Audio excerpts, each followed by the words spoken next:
Coming up on this week's episode of TechSNAP, we'll share a story that might make you rethink taking advantage of your hard drive's warranty, the secrets to reliable SQL replication, and a war story that ends in the server room burning to the ground. All that and more in this week's episode of TechSNAP.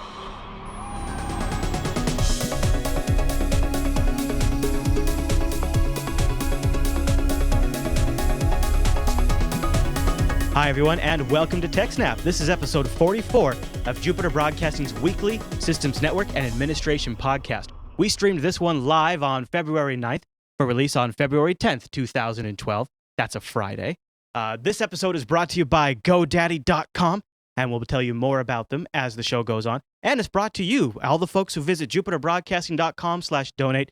Thanks for contributing whatever you feel the show's content's value is over there on our page.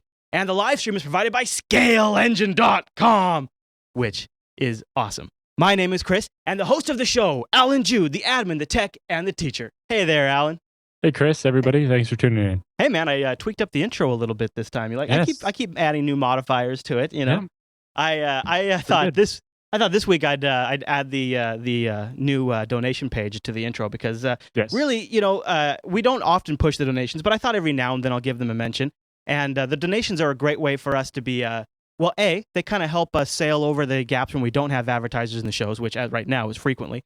And B, they help us be really choosy about the advertisers we want to pick, so that way we work with the companies that we think that rock and that you guys will like. So thanks to everybody who does donate. I also have one other bit of business. I know we have a big show, but I just want to get this out of the way, is we don't talk about it too often, but I was looking at the TechSNAP trends lately, Alan, and you might find this kind of interesting too. I think I've noticed that we have new people who find the video version and they watch the video version for a while, for like, you know, a month's worth of episodes. And I'm seeing more and more people transition over to the audio version. So I just want to mention to folks, in case you didn't know, it seems to be like a good hit with the commuters and things like that. You go over to JupiterBroadcasting.com. I don't know, maybe you're watching this on YouTube or something. We do have audio versions of the show and feeds you can subscribe to get the show in its audio-only form, which is great for traveling. So yes, and also the live show is available audio only at jblive.am. Mm-hmm. Great for if you're working or commuting. It should be able to stream over a 3G connection without really much trouble. I tried to set it so that your phone could handle that. Mm-hmm. Well, Alan, man, we have a great show today. Tons of stuff to cover. A war story coming up from Irish again, which is the longest show notes ever. The show is just getting packed full of stuff. So do you want to cover our top security story this week? Yes. This one, when I saw it, I was dumbfounded. Usually we don't chat about the stories ahead of time, but I had to send this one out. I was like, Alan, what do you think of this? Because to me, it seems like a massive privacy issue for anyone using satellite phones. The crypto has been cracked on satellite phones, and it appears to be extremely easy. Alan, what's your take on this? Yeah, so some researchers at the Ruhr University Bochum in Germany have managed to reverse engineer the GMR1 and GMR2 encryption systems that are used in satellite phones. Right. And when analyzing them, they found serious weaknesses. Yeah, apparently these researchers aren't even the only ones that have found this now. There's apparently other researchers who just are not disclosing the information, so that way they can keep things safe. And I think also just approaching it from different angles. Yeah. And finding different bits of the information. And when you put it all together, it gets pretty scary. So how bad is it? So basically, both of these algorithms rely on security by obscurity, right? They work because nobody knows how they work, rather than being mathematically proven or whatever. Right. That is always the problem with these proprietary standards that are developed by these companies. And I don't mean to get on a soapbox here, but if you use something that's like an open standard like Blowfish or something like that, it gets banged on by a community of security researchers for years and years and years, and it becomes a proven standard. So, you're stealing my quote. Oh, I'm sorry, dude. I'm sorry. I just wanted to get all soapboxy for a minute. But basically what the researchers did was they downloaded the firmware off a couple of these different phones and then disassembled it. And basically by feeding different inputs, they were able to isolate which part of the program was the encryption and basically reverse engineer the cryptographic algorithms. Man. And basically from their research, I have a quote here. Unlike standard algorithms like AES or Blowfish, which have been subjected to decades of scrutiny from the world's most foremost cryptographers, these secret encryption schemes often rely more on obscurity than a mathematical soundness and peer review to rebuff attacks. Right. And as we've seen both in our professional lives and in this show over and over again, security through obscurity just always ends up failing. Yes. Because, especially because No matter how smart you are, there is always someone out there that's smarter than you. Or if nothing else, there's groups of people working against you. Yeah. So GMR1 encryption is actually based, the algorithm is very close, although it's not exactly the same, as A5/2, which is the encryption system that used to be used for GMS mobile phone networks. GSM, yeah. Right. Yeah, GSM, sorry. Right. And basically that was phased out in 2006 because of how weak it was and the fact that people were managing to basically decrypt calls in real time. Right, I recall. It was a big deal, like Black Hat conferences and whatnot. Yeah. Wow. So this is something that's been known to be flawed since 2006. Well, people didn't realize that GMR1 was basically A5 with some changes made to it. Right. That's the obscurity part. Yeah. So the attack against GMR1 would allow anyone with a modest PC and some open source software to decrypt a captured call in less than an hour. So less than an hour after the call happened, you could decrypt it and listen to it. Now, that's an important thing with when you consider tapping phones and stuff. It's like a lot of the encryption they use isn't all that strong. It's not going to be protected for like 10 years.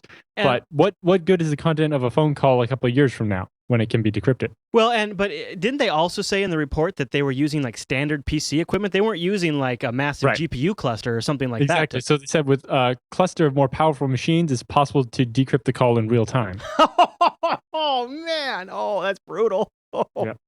Real time. So, like government officials use sat phones. All kinds of different companies use sat phones. Especially when you have to be somewhere that doesn't have good regular cell or other kind of coverage. Right. The GMR-2 phones are vulnerable to a slightly different attack. Basically, it's a stronger encryption, but the encryption is vulnerable to cracking when you know part of the original message before it was encrypted. So if you know part of the plain text, using that known plain text and then the ciphertext, you can figure out what the key is. Interesting. Right? Interesting. So, like, if you could get your known plain text attack. So, if you know what the encrypted message looked like, if you know what the unencrypted message is, and then you look at the encrypted version, you can, if you do that enough times, you can figure out what the key is that they're encrypting with, right? Oh, that's basic cryptographic fail 101 right there. Well, it's the definition of cryptanalysis. Well, because normally with encryption, all you're doing is you take your plain text and you XOR that against a key. Sure. Now, with something like AES, you use CBC or some other system where you also XOR it with the block before, so the same message comes out different, and so on and so on. Mm-hmm, mm-hmm. But basically, if you know what the plain text is, you can crack it more easily. Now, normally that wouldn't be that big of an issue, especially with a phone, because it's not actually plain text; it's an analog audio recording, right? Digital. Sure. So even the same word spoken a bunch of times is going to come out different every time. But it's a particularly glaring issue because the datagrams the phones send have predictable headers in every packet. So then you essentially would be able to know what the contents are. You don't know the entire packet, but you know part of the packet for every single packet. Maybe enough to be able to then guess the encryption scheme? Yes. So making it very possible to attack the GMR2 algorithm as well and defeat that encryption. Wow. Now, the researchers say they haven't actually managed to reverse engineer the audio codec that is used for voice calls. Oh. So they can download the data and decrypt it, but then it's an audio file in some proprietary codec that they can't play yet. Hey, another obscurity. So at least that'll hold them for a little while. Yeah. But they're working on reverse engineering that codec. They just hadn't got to it yet. Of course. And other data types, such as fax data, SMS messages, and regular internet data or IP data are not with that codec, so they can already be decrypted. Oh, man. So they got text messages. They got faxes, which, the faxes could be documents of, confidential nature. Like oil companies fax stuff all the time. There could be security implications in, what they're faxing. And this is a massive infrastructure deployment issue. It's not like you can just probably retrofit all those. You'd have to either like flash the firmware on all the phones, or especially considering satellite phones, a lot of them are rather old. Yeah, right? Yeah. It's also how reprogrammable are the satellites? I looked into really expensive to replace a satellite. I looked into like satellite phone service and satellite internet services, and they're very old. Some of them still hook up to like computers over COM ports. and they're very expensive. Very expensive. It's like there's very limited bandwidth. And a lot of them, you really can't send a signal back to the satellite unless it's in low Earth orbit, which is a lot harder to maintain and takes more fuel. And I wonder if they could do some sort of encryption on top of what's already there. So like the actual phones would handle like some sort of scrambling on each end of the phone. The person on the other end would have to have the same decryption system. Yeah. So if you're on your satellite phone and you're trying to call your mom, and your mom doesn't have the encryption system, that's not going to work. Now, they might be able to do something where between you and then through the satellite and the base station, so at the base station would get decrypted and then sent out. But again, that requires an update to the phone. So that would be like replace every satellite phone. Uh-huh. Yeah. That's not going to happen. Not anytime soon. Some of these are built into like laptops and stuff. Those special ruggedized laptops will have like a built-in satellite modem or something. Yeah. It's not that easy to replace. And the other thing is the researchers are only able to intercept the communication from the satellite to the user, not what the user's phone sends back to the satellite. From the satellite, so they can receive. Yeah, so they can only hear one side of the conversation. Now, this is less to do with the encryption system and more to do with just physics. Right? When the satellite's up in space, it sends a beam down to the Earth, right? And more than one person can listen in on that, right? That's how satellite TV works. Yeah. Everybody's dish receives that signal. Yes. And then that's why satellite TV is scrambled so that only the right people can decrypt it. Otherwise, everybody could have free satellite. Of course.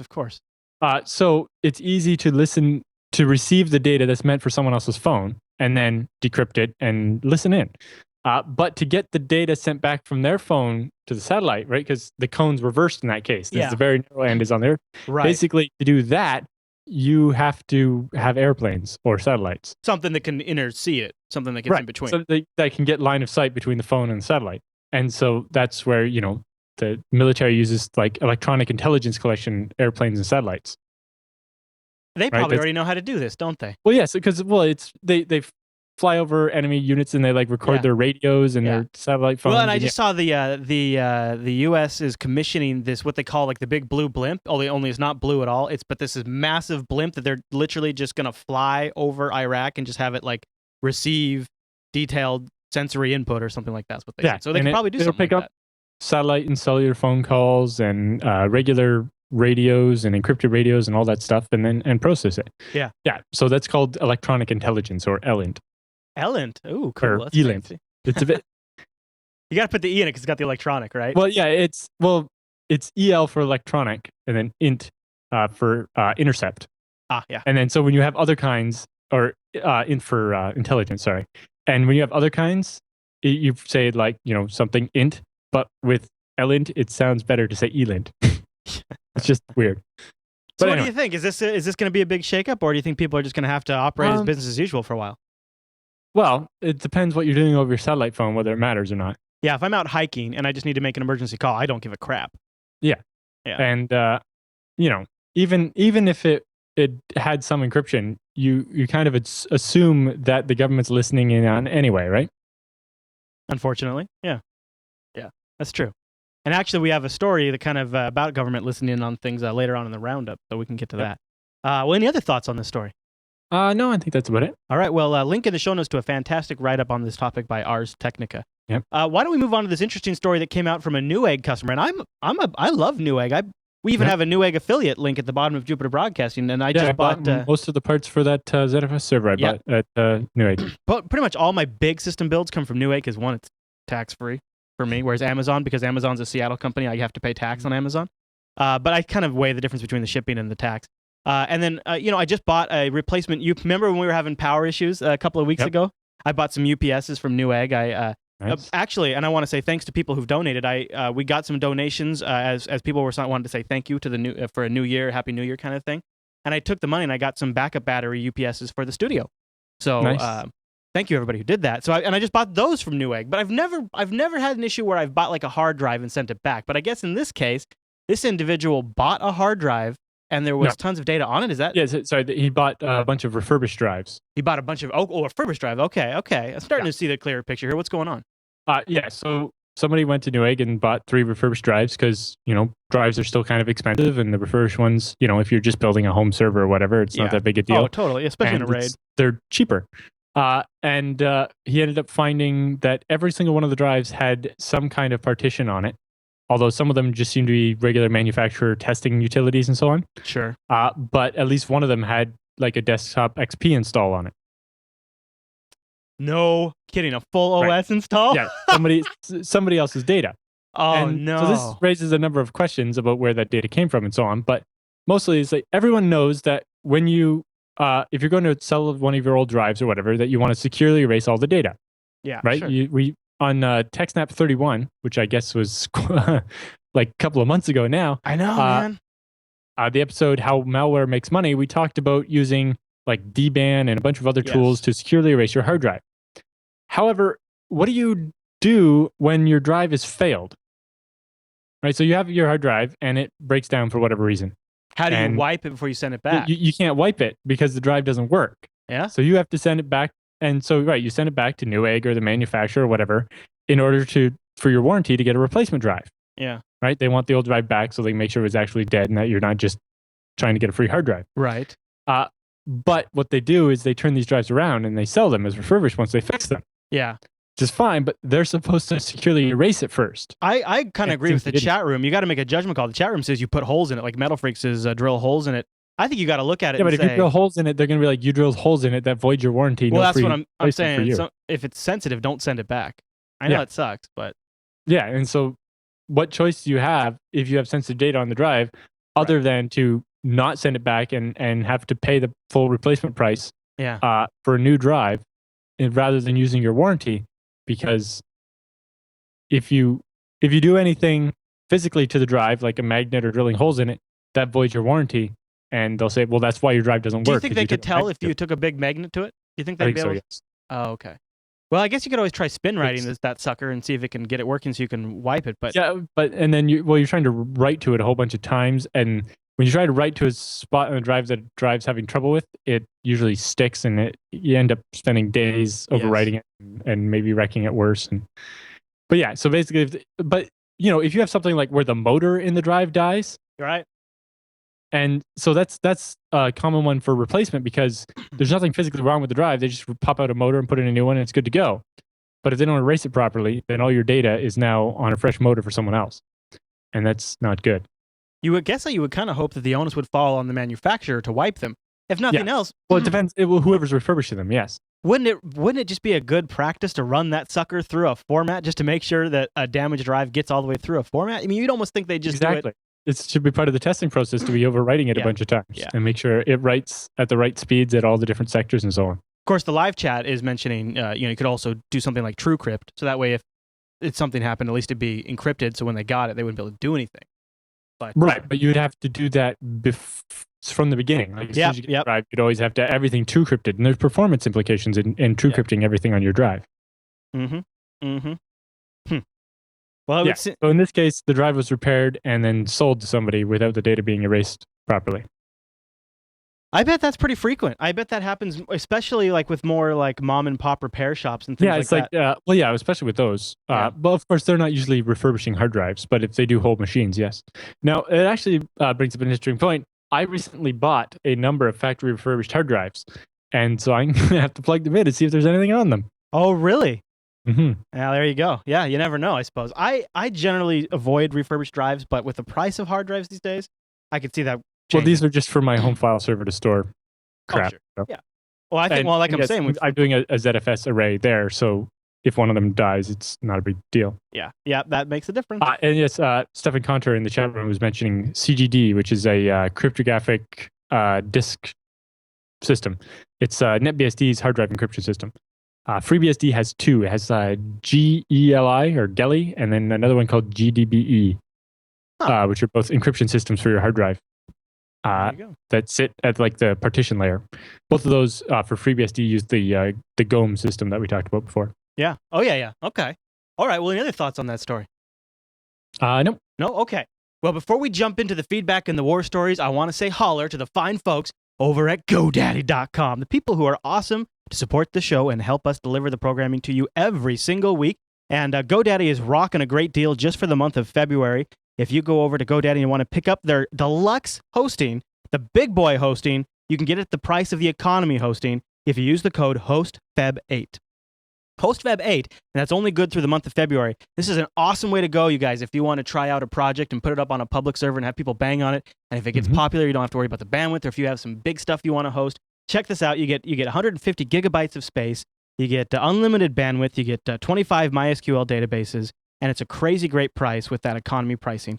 So check that out. If you want to use that code, it's HostFeb8 when you're at the checkout screen. But also, if you're just purchasing a domain or something like that, you can use our standard code TechSNAP10 to save 10% at checkout, or TechSNAP20 to save 20% on a hosting plan if you don't want to go with that great deal they have going right now. Also, the one that we've been talking about for a little while, because I'm not sure how long it's going to be available, is the .co domains for just $17.99. Yeah, I think that's till the end of the month. No. Okay. .co domains are $7.99 right now until the end of the month. $7.99, yeah, until the end of the month for right now. And then I think they go up in price. So yeah, I would grab the regular price is like $29.99. So yeah, no, $7 is pretty good. So that's .co9, and of course we also put all of these codes with also some other codes that can get you some other services real cheap in the TechSNAP show notes. So thanks to GoDaddy for doing that. And then also just a quick plug for our donations page. Go over to jupiterbroadcasting.com/donate if you please. And in there, you can set up a contribution amount, or you can also subscribe automatically just with a monthly contribution if you value the content that much. And Alan, I got to say, dude, thank you so much. Our donor recognition wall, which whenever you donate, you have the option of leaving a little comment. I recommend people put their site in there, get a plug for their site and stuff. Alan, it's now automated. Like you did some PayPal magic for us, so thank you. Yes, some PayPal instant payment notification, hook that up, and change it so that it defaults to letting you leave a comment instead of you having to choose to do that. Yeah. Since a lot of people weren't leaving a comment with their donation, and it's like, well, leave a little message. Yeah, we want to hear from you and give you, if you've got a blog or something, give it a plug, especially if you set it up on a GoDaddy hosted server. So thanks to GoDaddy for supporting TechSNAP, and thanks to everybody who donates. The power protected equipment in the studio thanks you this month. And also, I also upgraded to another Libsyn account, another big boy. We've got 4 Libsyn accounts now. We've also got 5 GoDaddy servers. I mean, it's as the shows get more popular, you know, we've been very, very fortunate that the donations have sort of kept up with that, and that money goes right into that. So you guys literally are help paying to get the shows delivered to everybody. So thank you very much. All right, Alan. Well, with all that said, I think it's time for the TechSNAP feedback.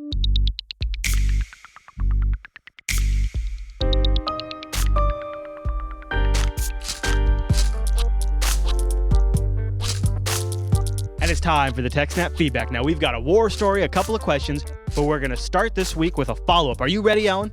Yep. All right, this one comes from, okay, I'm going to try to do this right, Nehema, and it's a follow-up to our DHCP war story that we had last week. He writes, okay, funny story. I've been volunteering IT services for an environmental group in St. Louis for the past 2 weeks. One of their issues has been that their physical network sometimes goes down, and they mostly depend on wireless. This is a problem because some of their desktops don't have wireless cards. Also, for wireless to be more reliable than Ethernet, you know something's wrong. So I connect my computer to the network and I get an IP address, but I can't get out to the internet. Occasionally, wireless users lose their connection also. I finally get access to the DHCP server, and it seems to only be handling out IP addresses from the range 50 to 100. So, you know, only about 50 IP addresses. So then he goes on to say, then I watch this week's TechSNAP, and I start to suspect the same thing, a rogue DHCP server. I look at all of the computers and check to see if any of them are doing connection sharing, and then I notice the word router on a switch they bought before I got there. Oh boy, haven't we seen that before? I noticed the word before, but it never really hit me. Also, I'd actually navigated to 192.168.1.1 and gotten a router and didn't notice that I wasn't on a wireless access or router point where DHCP was turned off. I completely overlooked it in such a way because they told me it was just a switch and they were using it like one. Tomorrow I'm coming in and turning off that router's DHCP server. Yeah, so what it appears to be happening here is that the wireless access point is giving out DHCP in a range of 50 through 100, but some machines are getting IP addresses not in that range. Yeah. And it's because they're getting it from some other router that is not connected to the internet. So when your default gateway gets set to that router's IP, that router can't get you to the internet. And it's causing all kinds of problems. So yes, it's important if you have more than one router to keep DHCP turned off on all but one of them. Yeah, yeah. And also, if you have multiple routers, don't connect them with like WAN to LAN, right? So that because you don't want to be NATed multiple times. So it's fine to use extra routers as if they were just switches, but you have to make sure you turn off DHCP. Right. Yeah. This is an issue that always bites everybody eventually, especially as these devices are more integrated and offer more things, So. Right, and when you're in a place that doesn't have wiring diagrams and a network structure, right, where routers are just kind of stuck on top of filing cabinets and stuff. Yeah. Yep. All right. Should we read the next question we got? Yep. It's actually our first question, so that was really just follow up. All right. The next question, who we've read before on the show, comes from Kokomo. He says, first I want to say thanks for answering my last question on Nginx. It was very informative. My other question is, what methods do you guys recommend for keeping database servers in sync? Primarily Postgres and MySQL. I know different optimizations have different setups, or I know different organizations have different setups, and different SQL platforms have different built-in mechanisms. But I was wanting to know what you recommend for the following scenarios. Number one, do you want me to read each scenario, or do you want me to stop after? My answers don't really follow that as much as they should have, so just read them all. Okay. For load balancing, if you have two separate SQL servers, how do you keep them in sync so that if a user hits one server and updates the information, it's updated on the second server? What if I have 500 servers? Would that cause a large delay? And number two, if a database is either too large or would have too large a load, is it possible to break up parts of the database over multiple servers? Or must the whole database be stored on each server? And then the last part of his question is, would you recommend incremental or similar to scenario one sync for failover server? So the load balancing where you keep up to date, and then you just, if one goes down, everything switches to the other one. What's your thoughts on that, Alan? So MySQL has a couple of different replication modes built in. The main one being asynchronous replication. And so in asynchronous replication, you have a slave that basically connects to the master and constantly reads what's called the binary log, which is basically a list of every SQL statement that has made a change to the database. Right. So every time you do an update or an insert or a replace or whatever, that gets logged, and then the slave reads that log and runs the same command on its database. So if you start with two servers that are converged meaning they have exactly the same data, they're replicated up to the exact same point. So if you start with two databases that are in sync and you enable replication, every time you do a change on the master, the slave reads that, runs the same command, and should end up with exactly the same data. And that's the basis of asynchronous replication. However, in that setup, your slave is read-only, right? You can't make a change on the slave because that would get out of sync. So if you want to do load balancing, where you want to be able to not just load balance the reads, but also the writes, then you need what's called multi-master replication. In this type of setup, you have two or more servers that each one is a master, but each is also the slave of the server in front of it in the replication. So you create a circle or a loop. So, for example, you'd have, say, three servers, A, B, and C. So A is a master, then B is a master, but is also the slave of A, and then C is a master, but is the slave of B, and A is actually a slave of C. So now, when you do an insert on server B, server C sees that from the binary log and runs that same insert. And then server A sees it in the log on server C and runs it itself. And then server B sees that in the log on server A, but B sees that that originally came from B, and to prevent a loop, it skips it. So it goes all the way around until it comes back to the server it started at, and then it stops. Okay. So you create basically a big loop. And that can be anywhere between 2 servers and 500 servers. Although with 500 servers, you're getting a little bit of delay between each node in the loop. By the time the 499 server gets the update from server 1, it's going to be way out of date. So it doesn't scale out infinitely. But, with 3 or 5 servers is really not a big deal, especially if it's over a LAN. Right, yeah. And it depends on how fast you need the slaves to, or the other servers to see that information.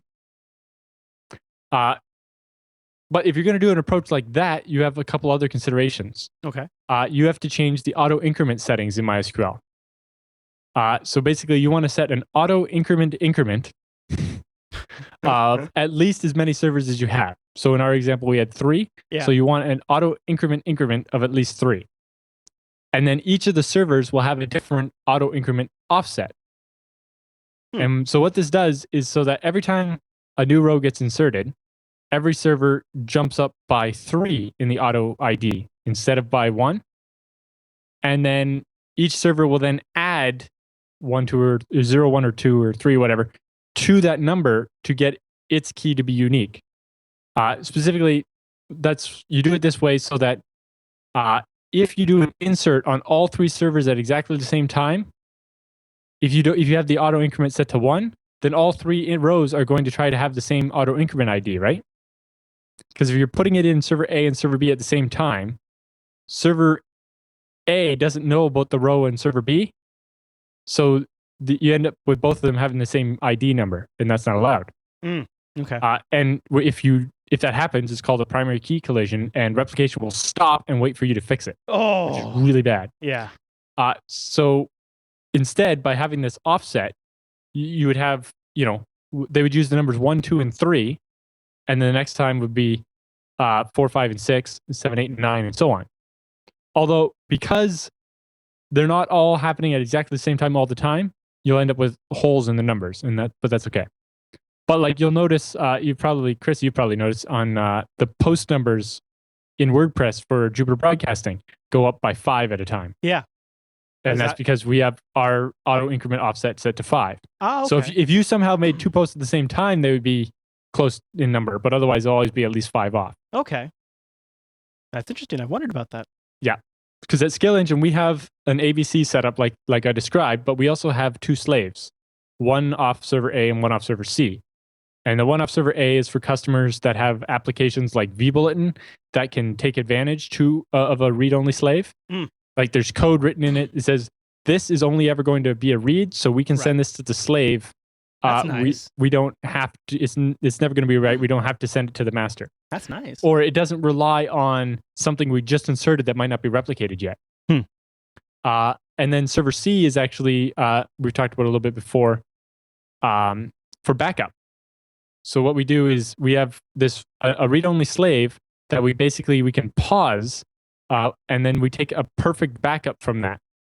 And because we pause replication, we know that every row is exactly consistent, right? Every table, there's no chance of anything being in 2 different states. Right. Because we just pause replication at a complete point. Right. And then we dump the database for our backup. And we do that on a read-only slave so that production systems don't get slowed down by our backups. That makes sense. And then we unpause replication, and the slave works overtime to catch up to the real whatever time it is. So that's basic asynchronous replication. Now, MySQL 5.5, which is fairly new, introduces a new feature called semi-synchronous replication. So in asynchronous replication, when you do an insert, it happens on the server you insert it on, and then it says that it worked, right? But if the server you just inserted on happens to go down right away, it may not have ever got replicated yet, and you don't know, right? So there's a risk of data loss. So it's semi-synchronous. What it does is the query doesn't return that the data has been successfully inserted until it's not written to not only the master, but at least X of the end slaves. So if you have a system with especially if it's like super high availability, you have like a master and like 5 slaves, you can say, don't say this was successful until at least 3 of the slaves have it. Okay, that makes sense. That's a nice way to make sure you've got it out there everywhere. Yeah, so it's for more important data. Yeah. Now, there's a performance penalty there, right? That you have to wait longer. That makes sense. But your data is safer, so it's trade-off. So for some data, you may want that to be, once there's a second copy, it's okay. Or sometimes you're like, I need there to be 3 copies before it's okay. Right. And so this allows you to ensure that the data is actually replicated and is safe from failure of 1 or more servers. Whereas normal replication is asynchronous, meaning it doesn't know or care whether the data ever gets replicated, right? The slaves just come and replicate whenever they're ready. Like before we upgraded to SSD hard drives for our database servers, we actually had a problem where sometimes replication would get like 600 seconds behind. Especially when people do big queries or optimize a table or something, a query that actually takes a long time to run, because it only runs 1 query at a time when it's replicating to make sure they get done in the right order, it can cause that one server to get behind. And So if you're using asynchronous and it's 600 seconds behind, and then the master fails, then that data can't be replicated. Whereas if you use semi-synchronous, but you wait, if one of your servers is 600 seconds behind, but one of them isn't, then it'll be okay. But if they're all 600 seconds behind, you'll have to wait 600 seconds for them to catch up. But sometimes that's what you want. Yeah, it depends on your environment there. Yeah. That could also be a killer. Yeah, exactly. It could be a big problem. And that's why most people use asynchronous. Yeah. And that's why, synchronous replication is usually completely undesirable due to that performance impact. Mm-hmm. Yeah. It would have to be for a very specialized sort of environment where you could have downtime like that, like in between reports, like for reporting applications and things like that. Maybe. Yeah, or something where, you just have to be absolutely sure no data can ever be lost ever. Minonomic in the chat room says that his Nagio setup monitors his replication delays. I get an email automatically as soon as my replication gets delayed. That's handy. Yep. That's so you can stay on top of it that way. Because when you mentioned also, when replication stops, because certain SQL errors can cause replication to break down. Oh, and I was thinking, like, what would you, if you didn't have a monitoring system and that just stopped working, you could have a big problem building up on your hands and you wouldn't even know about it. I remember the Scale engine back before we had the SSDs, that would happen sometimes. And you would post on a forum and you'd be reading the post and somebody else would go to reply and all of a sudden that post doesn't exist because they're hitting one of the slaves where that post hasn't been replicated yet, so it doesn't actually exist yet. Right. So you end up with time travel. That post doesn't exist till just a couple seconds from now. Yeah. And having stuff disappear and reappear like that can be really hard to diagnose. It's like, what the heck is going on here? Well, that's interesting. That's an interesting situation he has there. So hopefully that'd be helpful. And then he also asked about what to do if data is too big. Oh, yeah. So if a single table is too large, you can do what's called partitioning, where basically based on that primary key, you do some kind of hashing algorithm, and you basically break that table into, say, 64 tables of equal size. And then it's a little easier to. Then you're doing on a smaller chunk basis, a little easier to manage. Yeah, and it makes the indexes small enough they can fit in RAM and so on and so on. Yeah. And then you can also MySQL has a feature called federation, where basically you can make databases that are on different servers appear as if they're on your server. So on your server, you see a list of all the databases, but half of them actually exist on some other database server. You distribute it out that way too, then. Yeah, so each table could be on a different server, or each database can be on a different server that way. That kind of answers this question. Actually, WordPress databases that had to use the partitioning was a big WordPress multi-user install that had like thousands of users making blog posts every day. And it was just so many posts that the regular WordPress post table just couldn't handle it. Oh, yeah. You got to do it. Yep. Yeah, a lot of big data, Alan. A lot of companies are struggling with big data. Yep. All right, well, any other thoughts on that question? The other option is MySQL Cluster, which totally does away with disks altogether and stores all your database in RAM across a number of different machines. Ooh. But to do that, you need to have at least like 5 or more machines. And a lot of RAM. A lot of RAM. Yeah. And you have to make sure that not all of them will ever go down at the same time. Right? So if they're all in the same data center, there's that small risk of some power event or something taking them all out, and then all your data is lost. Yeah, have like a slave somewhere that's just saving somewhere. Just let it just be the one that everything goes to or something. I guess if it's that type of database though, it lives across all of the machines, doesn't it? Right. So if it's the first thing is it's so big it won't fit on any one machine. Right. Yeah. How are you going to do it? It requires so much performance. You can't use hard drives. Right. How are you going to keep a backup of that? The data is obviously changing so fast. Your amount of lost data is going to be huge if you have to restore from a backup. I guess in an offsite mirrored location. I don't know. But if it's changing that fast, the bandwidth is probably so high you can't do it over the internet. These are the type of challenges that like the Facebook engineers and the Twitter engineers have been struggling with, and you've seen them have some issues with it. So they're not simple questions or answers to these questions. Not at all. Yeah, that's an interesting one though. I'd be curious to know what he's working on. I want to know I want him to send in and say 500 database servers for the same database. That's ridiculous. I want him to tell us. Yeah, it's like it's got my interest peaked. All right. Honestly, MySQL is typically 500 databases on one server, not 500 servers for one database. Do you want to chat this war story that Irish, aka the other Alan, sent in? No, it's the other Alan. The other Alan, right. Now, I'm going to play the part of the user in this one with random access. It's not a user, actually, but you know what I mean, like the guy that he's helping or whatever. So The Italian, what do they call it? What does it call him? The Italian guy. I'll be playing the Italian guy in this war story scenario. But I don't have an Italian accent to do, so I'll just kind of mix it up. All right. So just a little bit of background for the story. IBM, as we said in a couple other stories, has two faces, right? The IBM company that people buy stuff from, and then IGA, or IBM Global Account, which is their internal IT department. Right. So the IBM email system uses Lotus Domino, which is a mail server. I had to learn that in college, along with with back Exchange in the day. and Postfix. Back in the day, it was a couple of years ago. It's still a my work with Lotus was back in the day. Yours is, well, that's just unfortunate, Alan. There's no excuse for that.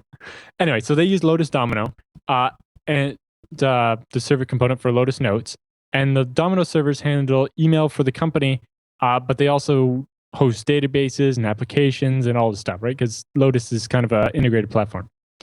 So anyway, at the point in time where the war story took place, each country had its own server farm for their email database application servers and so on. Okay. Right? This was pre-cloud. So each individual area, like Europe, the Middle East, Africa, and so on, then routed email from their in-country servers into two hubs, being Portsmouth in North Harbour, UK, and Eingen in Germany. Yeah. So the events described in this war story take place in the summer of 2004. Okay. Scene is set. Yeah. So I'm Irish here. So while I'm working 24/7 working at a 24/7 call center, going through my weekend without a care in the world, right? So I'm on call in case something happens. Sorry. He says he's got no care in the world except for his German girlfriend with a shopping addiction. I was reading that too.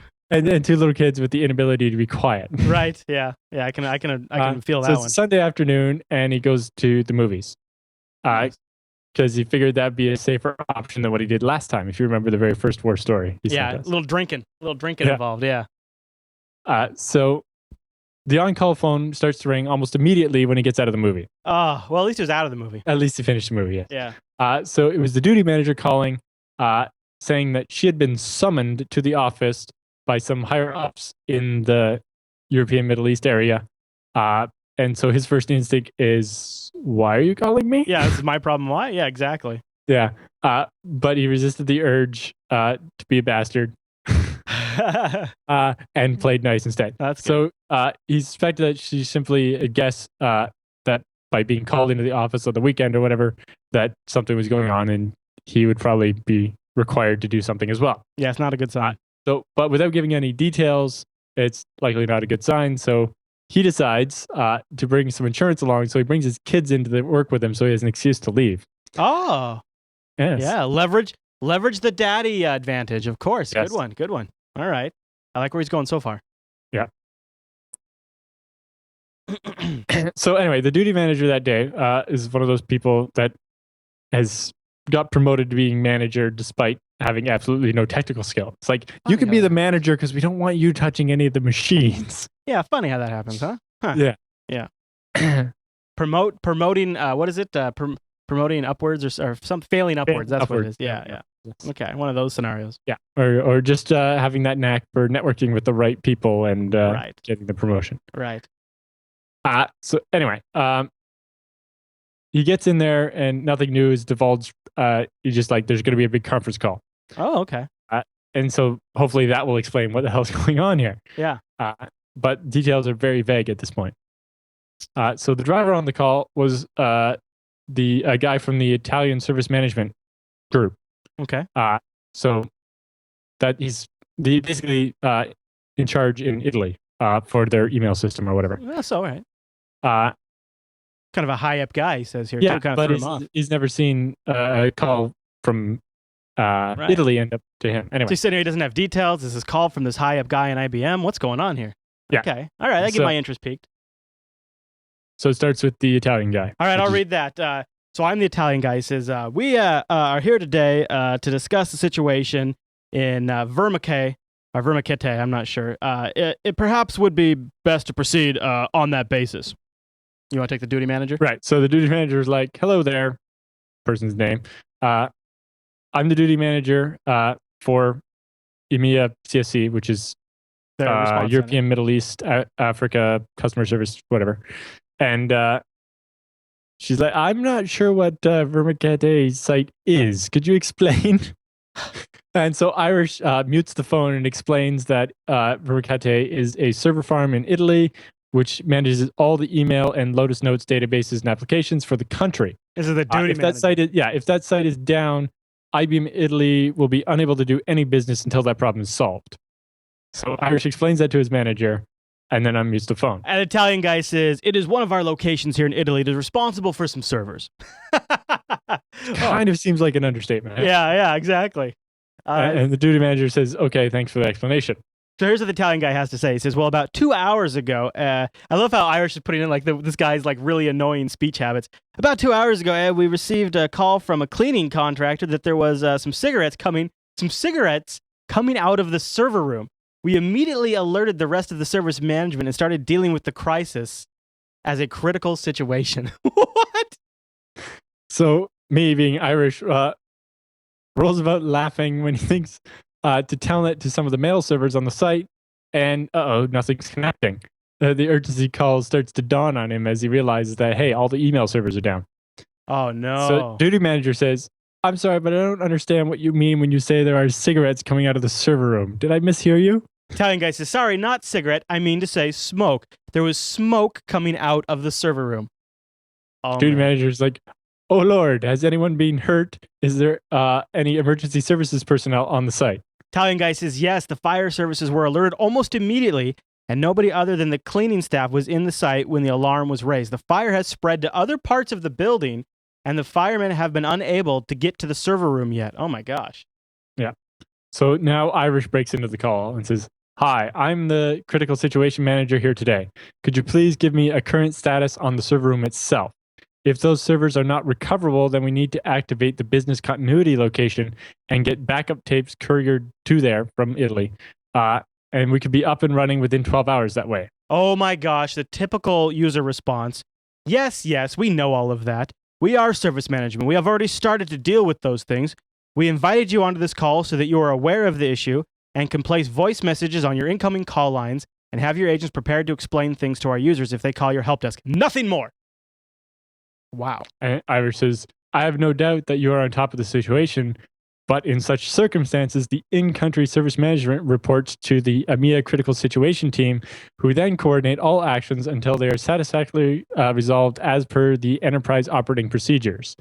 I will be taking point on this for you and liaising with the EMEA services management for the duration of this situation. Man, all this businessese gets in here, huh?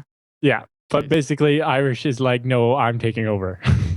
Yeah. So there's lots of back and forth, a bunch of territorial pissing contests going on because Irish is basically taking over on this guy, but probably a good thing, judging by what we've heard so far. Yeah.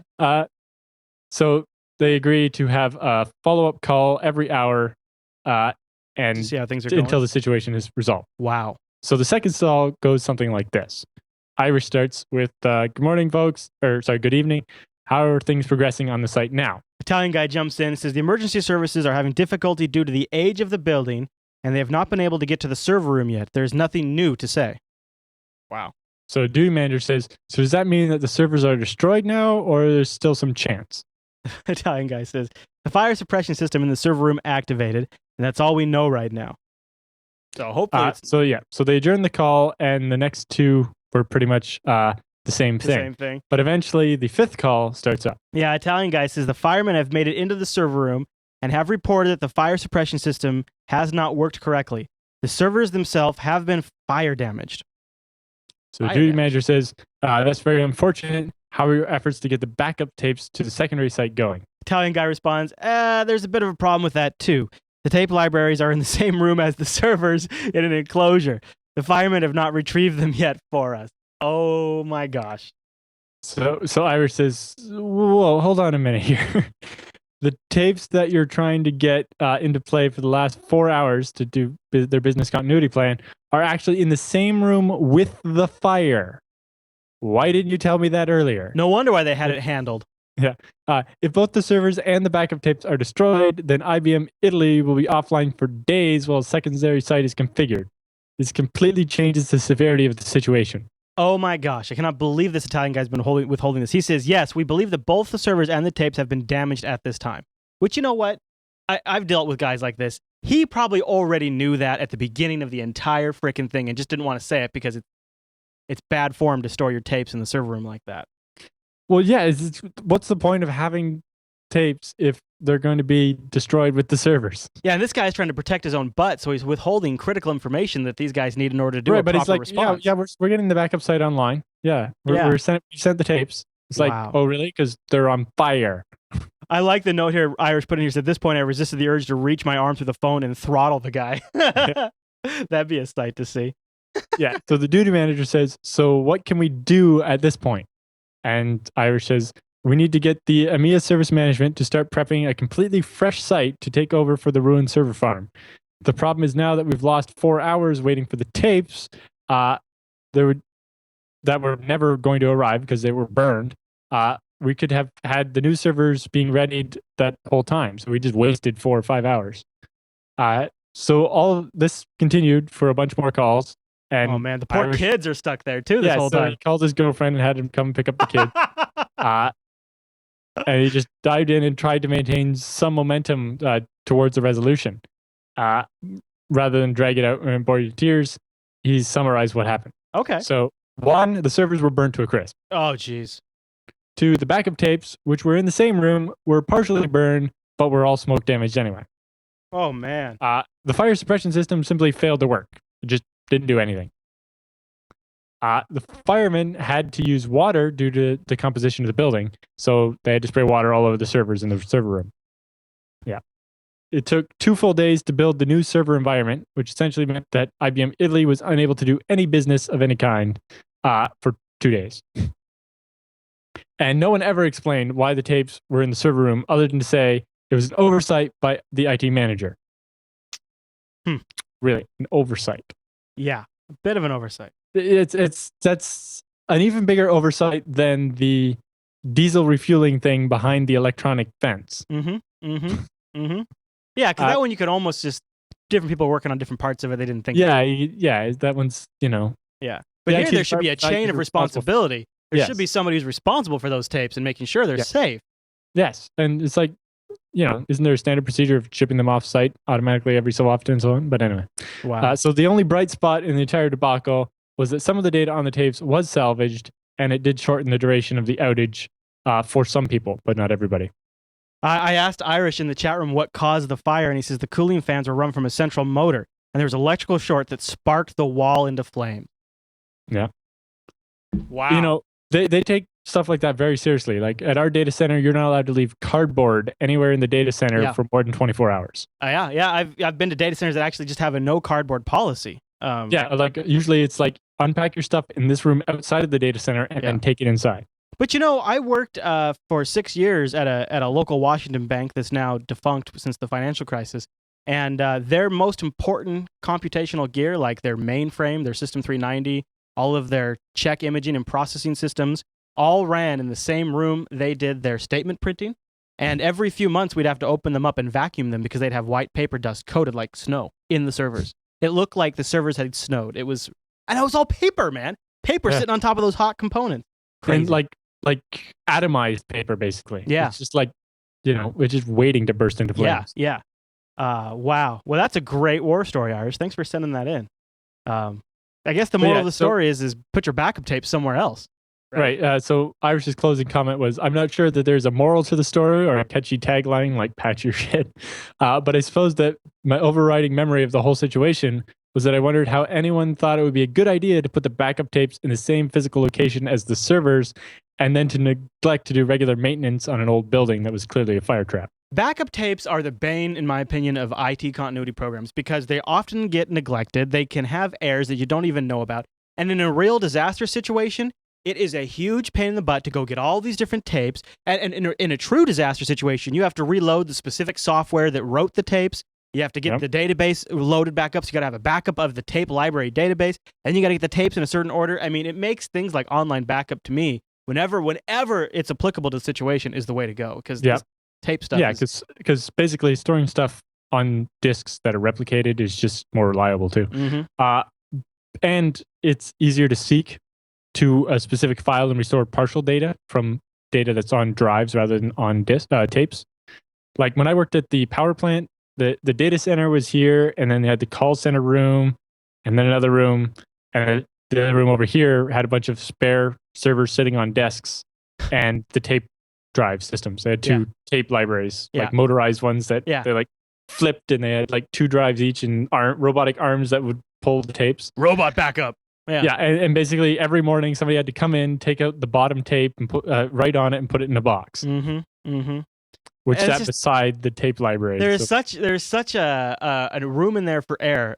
Even if you had the tape library and the tape somewhere else, people forget, people are out sick. It's just it's always a mess. Yeah, I remember co-location services used to offer, it's like for $500 a month, we'll pull a tape out of or do your tape rotations for you. I want to encourage people to send in their war stories. Email them to techsnap@jupiterbroadcasting.com. And I think we might even offer, if it's available for you, you can watch live. We might start doing before the show on the live stream. We'll have you call in over Skype, and if you want, you could read us your own war story, and we might feature that in the show. But if you just want to send that in, or if you're interested in doing that, email us techsnap@jupiterbroadcasting.com. Well, Alan, is there anything else in that one? Nope. All right. Well, you know what that means. It's time for the TechSNAP Roundup.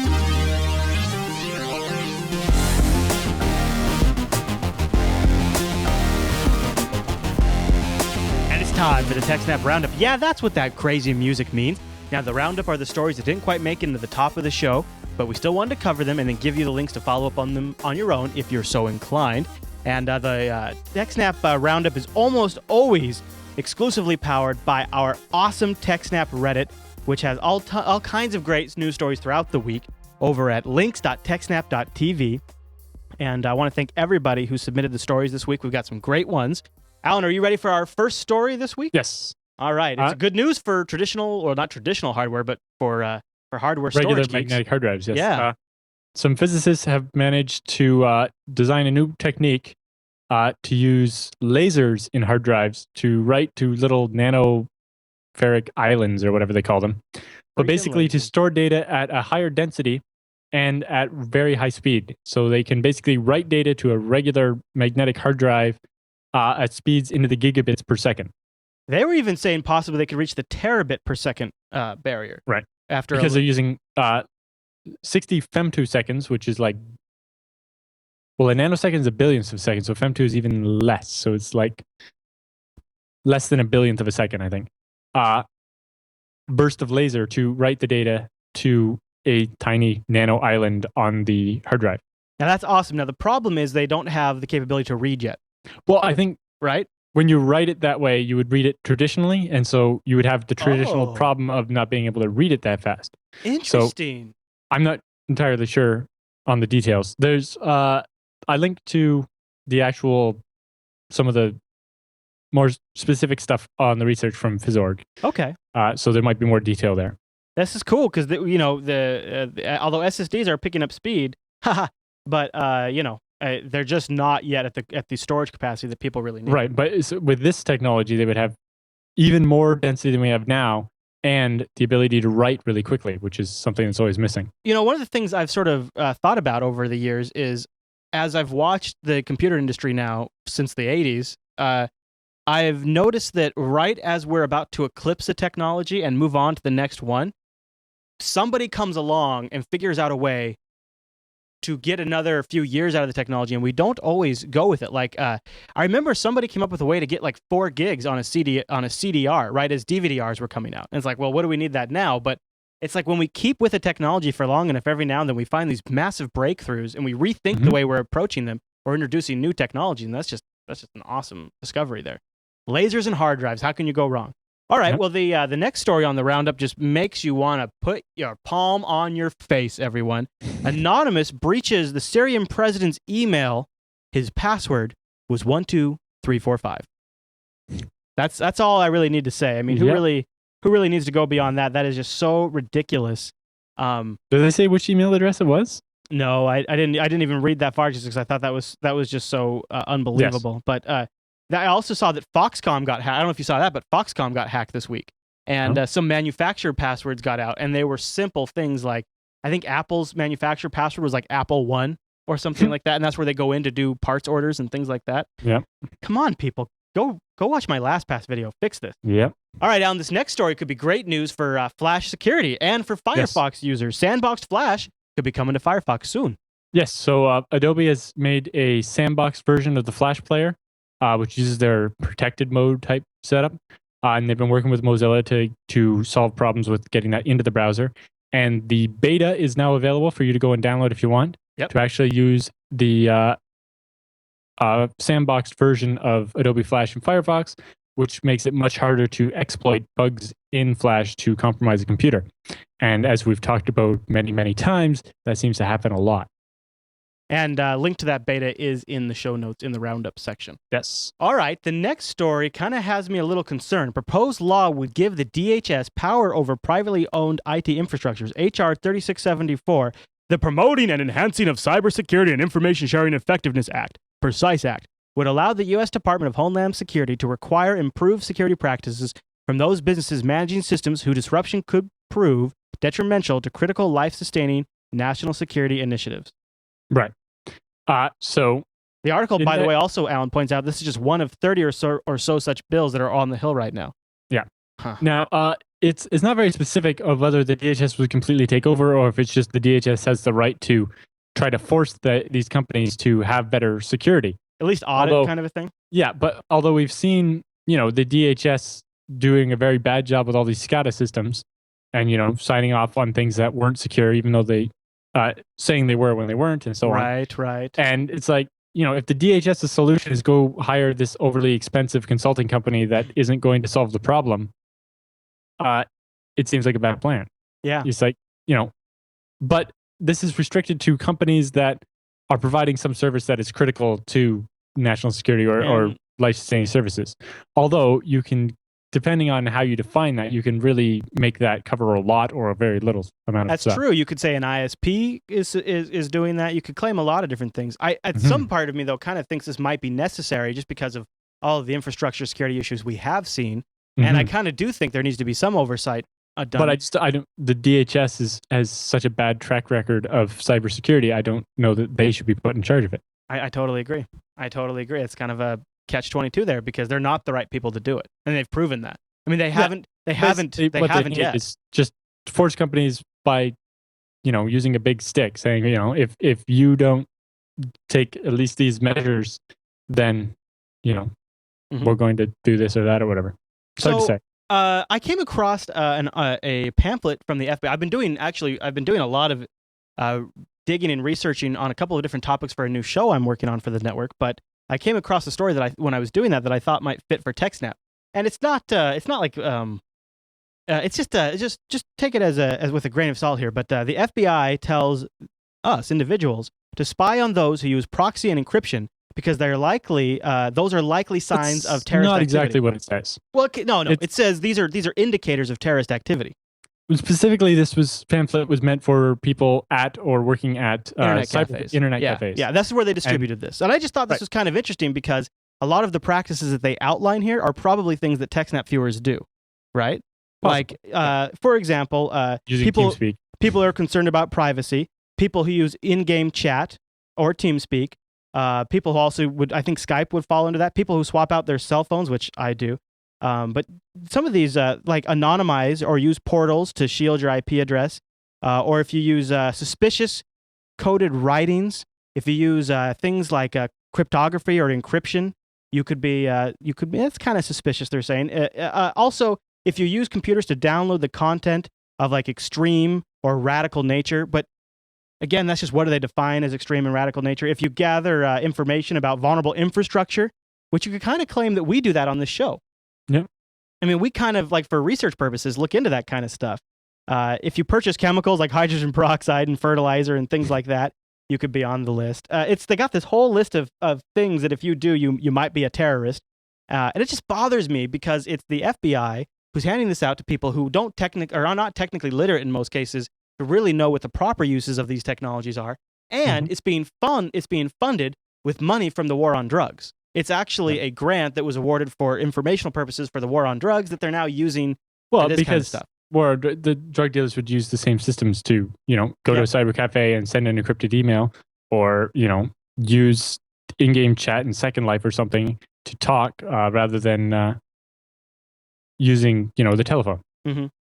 I don't like it, though. I don't like that. Project Morse, if you're doing something suspicious, you're most likely not using your credit card, but paying cash at a cyber cafe so that there's no record of you being there. The thing I don't like is not so much this flyer, because it's kind of old and it's already gone through its circulation. What I don't like about it is the precedent that it sets where sophisticated computer users who just simply know better and know how to protect themselves better are doing things that they could consider indications of factors that make you a terrorist. And when you combine that with Lamar Smith's new Protect the Child Pornography Act that he's trying to put in, where ISPs have to log your activity for up to 90 days, you could combine that with these kinds of things. They could review that data and they could put you on a watch list. It bothers me. And then you can end up on a no-fly list, and then all kinds of ridiculous. It bothers me that the technically literate people are almost just become suspicious because they're technically literate. Yeah. But anyways, I'm smarter than you, therefore I'm dangerous. Yeah. Some good comments in the TechSNAP subreddit on that one too. Also, like they mentioned that using a screen protector to shield your laptop, like when you're at a coffee shop or something like that, is also suspicious. I don't know. And the communicating over VoIP and using in-game chat channels is suspicious. Man, that irks me because like all the games now have. I mean, if you're going to an internet cafe to do that. But, it depends, right? And if you have a computer at home and you go to internet cafe to do something, it's probably because you don't want it to do it at home, right? Right. But it doesn't make you a terrorist. Yeah, exactly. I don't even think it makes you suspicious. It's just ridiculous. It depends. All right. The last story in the roundup for this week. Oh boy. So remember last week we mentioned some details about the Symantec PC Anywhere leak.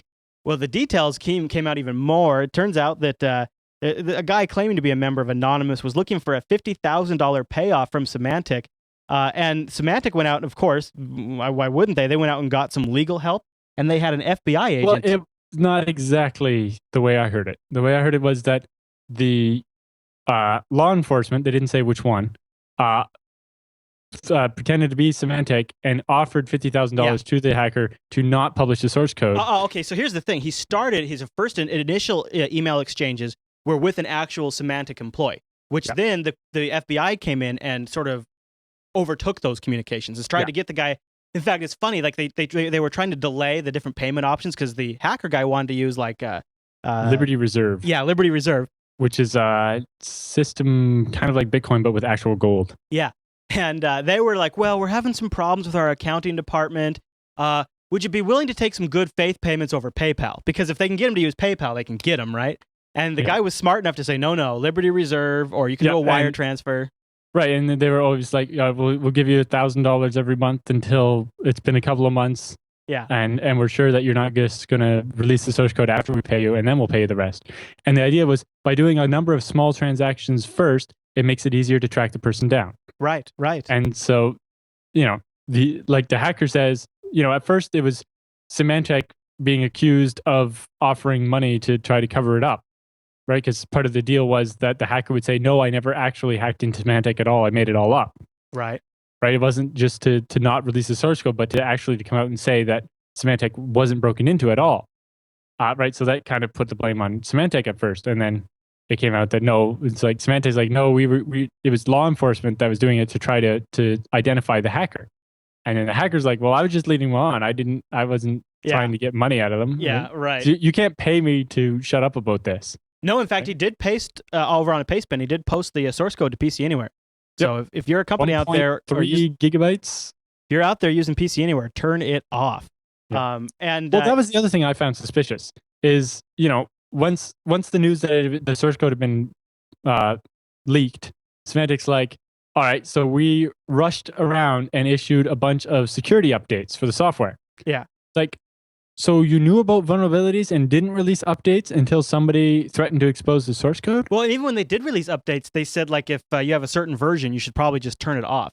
And the moments they were sending out those emails to customers in the background, that is the exact moment in time they were negotiating with this guy over email. But so all of that was going on in the background at that time.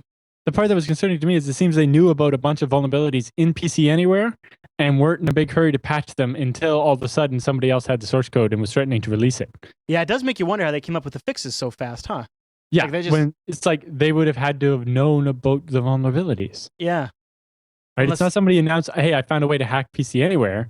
Some guy's like, I'm going to release the source code. And they're like, oh, we have a bunch of fixes that we weren't going to bother to publish. So I guess we should publish those. Maybe Symantec was like our chat room and says, nobody uses PC Anywhere anymore, right? So we don't need to bother.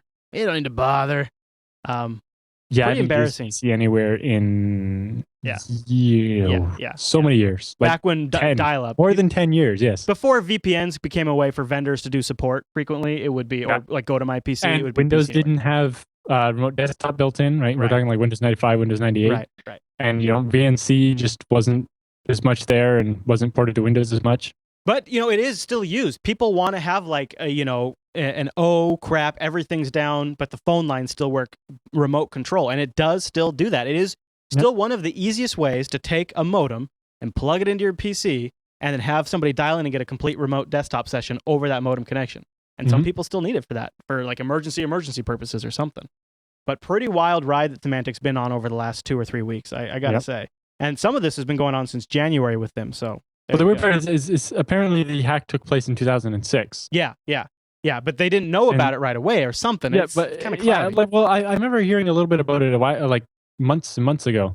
But yeah, it seems to all come up now. It's the story's changed too, because at first it was just 2006 source code for the antivirus product, and they didn't even make a mention of PC Anywhere at first. But yeah, it seems they got the source code from 2006 for everything. Yeah. Norton Internet Security, PC Anywhere, a bunch of different things. And the source code for PC Anywhere is now on the Pirate Bay. I wonder, is Symantec's a U.S. company? I wonder if in their SEC filings if they'll disclose what happened, because I'd love to read how they screwed up to like this major... Well, with it being back in 2006, it probably doesn't apply. Also, it'd be very hard to do an investigation now on what happened in 2006. Yeah, so they don't even get to learn from their own mistake, really. Yeah. Well, there you go. There you have it. Yeah, you're right. They won't disclose it because at best they'll disclose the cost that they incurred in 2012, but they won't disclose the details. Right. So yeah, not going to be a very exciting update. I wouldn't unless Symantec decides to do the security community a favor and sort of be very open about what happened so people can learn from it. But something tells me they do share a lot of their research. But yeah, that one's kind of an embarrassing one. This is kind of an egg in the face situation. Exactly. So, but hey, you know what? If they do, we'll cover it right here on TechSNAP because it's an interesting developing story. Alan, man, I think that's the whole show.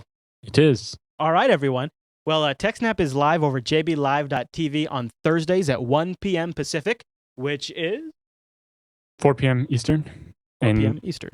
2100 UTC. And you can also listen in at jblive.am if you're at work.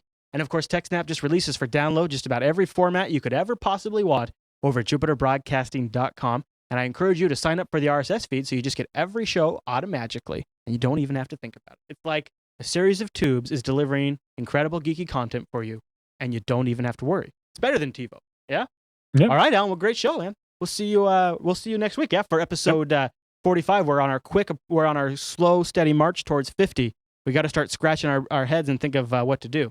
We can always take suggestions if people want to send in suggestions. If you have a good idea what we could do special for episode 50, send us an email. Yeah, send us an email or submit it to links.techsnap.tv for the subreddit. Its email is techsnap@jupiterbroadcasting.com.